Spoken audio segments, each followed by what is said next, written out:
नमस्कार प्रेक्षकांनो, लग्नानंतर होईलच प्रेमच्या आजच्या भागात आपण पाहणार आहोत. नंदिनी शांत झोपलेली असते तेव्हा जीवा तिचे पाय दाबून देतो आणि म्हणतो, एक्सरसाइज करून तू दमलीस ना, पण मला तुझ्यासोबत हेल्दीली म्हातारं व्हायचंय, फिरायचंय आणि आपल्या दोघातल्या एकाने पण तब्येतीचं कारण सांगून मागे राहायला नको, अशी माझी इच्छा आहे.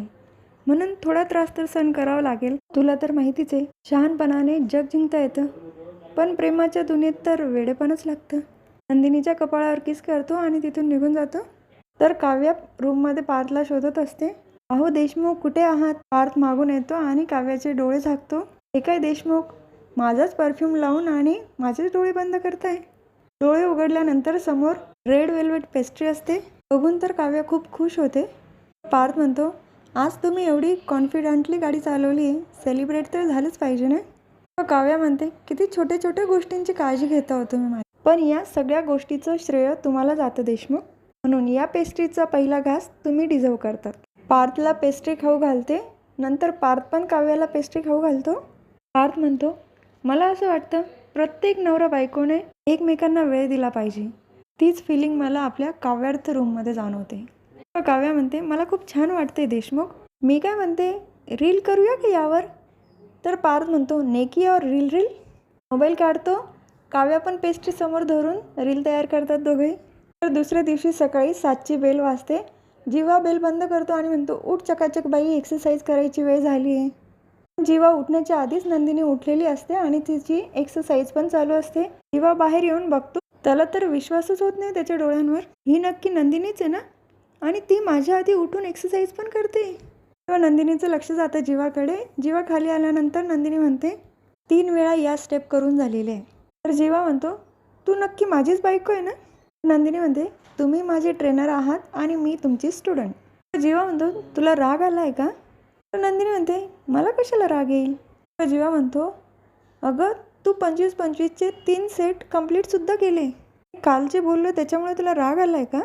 तर नंदिनी म्हणते, काल रात्री मला कोणीतरी जागं केलं आणि म्हणत होतं की मला तुझ्यासोबत हेल्दीली म्हातारं व्हायचं आहे आणि पूर्ण जग फिरायचं आहे, बरोबर ना?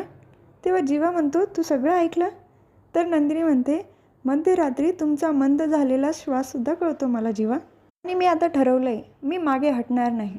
अगदी स्वतःला झोकून मी एक्सरसाइज करेल. जीवा म्हणतो, बाय द वे, या लुकमध्ये तू खूप छान दिसते. त्याच वेळेला तिथे काव्या आणि पार्थ ते पण येतात. काव्या म्हणते, ए नंदिनी, काही सॉलिड दिसते तू या ड्रेसमध्ये. पार्थ पण म्हणतो, खरंच नंदिनी, छान दिसताय तुम्ही या ड्रेसमध्ये. तेव्हा जीवा म्हणतो, शेवटी बायको कोणाची? तर पार्थ म्हणतो, आता हे काय मध्येच, माहिती रे तुझीच बायको आहे. बरं चला, आता आम्ही जातो लॉंग ड्राईव्हला. जीवा म्हणतो, अरे वा, मज्जा आहे लॉंग ड्राईव्ह. तर पार्थ म्हणतो, अरे गाडी शिकवायला चाललो मी काव्यांना. तेव्हा जीवा म्हणतो, माहिती आहे रे. तेव्हा नंदिनी म्हणते, लवकर या, कारण पाहुणे येणार आहे आज आपल्या घरी. तर काव्या ठीक आहे म्हणून निघून जाते. तर विजय, त्याचे आईवडील आलेले असतात आणि आधी त्यांचा चहा पाणी नाश्ता वगैरे होतो. विक्रम काका विचारतात, बरं विजय, काय करतो तू? तेव्हा पार्थ म्हणतो, बाबा हे आपल्याच फील्डमध्ये, त्यांची आर्किटेक्ट फर्म आहे. तेव्हा विक्रम काका म्हणतात, अच्छा, पण मी असं काही ऐकलं नाही, मतकरी अँड सन्स. तेव्हा विजय म्हणतो, ते काय आहे ना काका, माझे वडील रेल्वेत होते, घरातनं असं काही वारसा नव्हता, तेव्हा सुरुवात माझ्याकडूनच आहे. पण हो, आई वडिलांचा सपोर्ट भरपूर आहे मला. विजय अँड असोसिएट, तुम्ही नाव ऐकलं असेल. विक्रम काका म्हणतात, अच्छा, अरे फार मोठी कंपनी आहे. तेव्हा विजय म्हणतो, बिझनेसबद्दल तर आपण बोलत राहू, पण रम्या? त्याच वेळेला रम्या छान तयार होऊन येते. नंदिनी आणि काव्या दोघी तिला घेऊन येतात.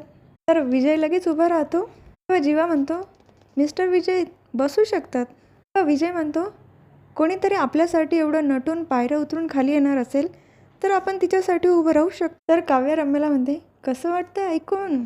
रम्या लाजते. नंतर ती विजयच्या आई वडिलांजवळ येते आणि नमस्कार करते त्यांना. तेव्हा विक्रम काका म्हणतात, तुम्हाला आमच्या रम्याला काही विचारायचं असेल तर विचारू शकता, आणि वसुताई, तुला पण विजयला काही विचारायचं असेल तर विचारू शकते. तेव्हा वसू आत्या म्हणतात, ते काय आहे ना, आमची रम्या कामासू आहे, आत्ताही ती आमच्या फर्ममध्ये काम करतेच आहे, लग्नानंतर पण तिने हे कंटिन्यू केलेलं चालेल ना, म्हणजे तुमची परमिशन आहे ना तशी? तेव्हा विजयचे बाबा म्हणतात, अहो तीही आमची मुलगीच आहे, परमिशन न देण्यासारखं काय आहे त्याच्यात? तेव्हा विजयची आई म्हणते, पण मला एक प्रश्न विचारायचा आहे रम्याला. सगळ्यांनाच टेन्शन येतं की आता नेमकं काय विचारणार. तर तेव्हा त्या म्हणतात, काही नाही गं रम्या, फक्त मला एवढंच विचारायचं होतं, माझ्या मुलाला सुखात ठेवशील ना. सगळे हसायला लागतात. तेव्हा मिथुन काका म्हणतात, रम्या, विजय, तुम्ही एकमेकाला वेळ द्या, एकमेकाशी बोला, जा बरं इथून. तेव्हा काव्या म्हणते, रम्या, आमची रूम इथेच आहे ना, तर तुम्ही आमच्या रूममध्ये जाऊन बोलू शकतात. तिथून ती दोघांना पण घेऊन जाते. रूममध्ये आल्यानंतर रम्या आणि विजय दोघंही पार्थ आणि काव्याच्या फोटोकडे बघत असतात. रम्या तर फोटो बघून खूप अपसेट झालेली असते. तेव्हा विजय तिला चुटकी वाजून खुणवतो. तर रम्या म्हणते, सॉरी. तसं पाहिलं तर आपल्याला रूममध्ये येऊन बोलण्याची काहीच गरज नाही, कारण आपल्याला एकमेकांचं उत्तर माहिती आहे ना. पण माझी अट लक्षात आहे ना तुम्हाला, म्हणजे आता साखरपुडा करूया आपण, पण लग्न आत्ता नको करायला, 8-1 महिन्यानंतर. तर विजय म्हणतो, तू शुअर आहे ना. रम्या म्हणते, हो, मी अगदी शुअर आहे. पण लग्नानंतर प्रेम होईलच, पण लग्नाआधीची जी ओढ आहे ना, ती अनुभवायची मला. पण बाहेर हे सांगताना हे तुम्ही. विजय म्हणतो, हो, मला माहिती आहे. बाहेर सांगताना मी असंच सांगेल की हे सगळं मला वाटतं आहे, ही अट माझी आहे ती. दोघंही हातात हात मिळवतात. त्याच वेळेला तिथे काव्य येते. तेव्हा रम्याला तर प्रश्न पडतो, काव्याने तर आमच्यातलं बोलणं ऐकलं नसेल ना. काव्य म्हणते, अरे काय आहे, अजून संपल्या नाही का तुमच्या गप्पा. अरे ठीक आहे, जीजू बची हुए बातें फोन पर करणार. जीजू म्हटल्यानंतर रम्या पण लाजते आणि विजय पण. नंतर तिघंही बाहेर जातात. तर विक्रम काका म्हणतात, काय मग झालं ना बोलणं व्यवस्थित. तर मालिनी काकू म्हणतात, काय मग रम्या, पसंत आहे ना मुलगा. रम्या लगेच लाजते. त्यावरून जीवा म्हणतो, लाजते यावरून असं लक्षात येतं की मुलगा पसंत आहे. विजयची आई पण विचारते, काय विजय, करायचं का रम्याला मतकरींची सून. विजय पण लाजतो. तर सगळे टाळ्या वाजवतात. तेव्हा नंदिनी म्हणते, अरे वा, चांगलंच आहे तर मग, म्हणजे गुरुजींना बोलून आता साखरपुड्याचा आणि लग्नाचा मुहूर्त काढायला हरकत नाही. तेव्हा विजय म्हणतो, रम्या तर मला पसंत आहेच, पण माझी एक अट आहे.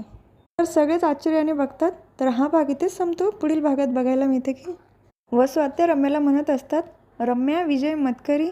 तर रम्या म्हणते, परत असं कधीच म्हणू नकोस आई, रम्याच्या पुढे फक्त पार्थचंच नाव लागणार आहे. तर दुसरीकडे विजयने रम्याच्या हातामध्ये एंगेजमेंट रिंग घातलेली असते. रम्याच्या बोटाला चिकटपट्टी पण लावलेली दिसले, म्हणजे तिने काही त्या बोटामध्ये अंगठी घालू दिली नाही, तर दुसऱ्या बोटामध्ये अंगठी घातली विजयने. आता आपल्याला तर माहितीच आहे ना प्रेक्षकांनो, रम्याच्या मनामध्ये काय आहे, पार्थ, पार्थ आणि फक्त पार्थ. तर त्याच वेळेला नंदिनीला मीटिंग होते. ती तिथून निघून जाते. तेव्हा जीवा पण तिच्या मागे जातो. तर रम्या म्हणते, नंदिनीला त्रास होतोय वाटतं, ती येईल थोड्या वेळात, आपण तोपर्यंत थांबूया. तेव्हा पार्थ म्हणतो, थांबायला कशाला हवं. विजय म्हणतो, आमच्यापेक्षा तर जास्त घाई तुलाच झाली आहे पार्थ. तर उद्याचा भाग पण खूप छान असणार आहे हां प्रेक्षकांना. तेव्हा उद्या पुन्हा भेटूया लग्नानंतर होईलच प्रेमच्या पुढच्या व्हिडिओमध्ये. तोपर्यंत माझ्या व्हिडिओला लाईक करा, शेअर करा, सबस्क्राईब करा, बेल आयकॉन दाबायला विसरू नका. Tata bye bye and take care.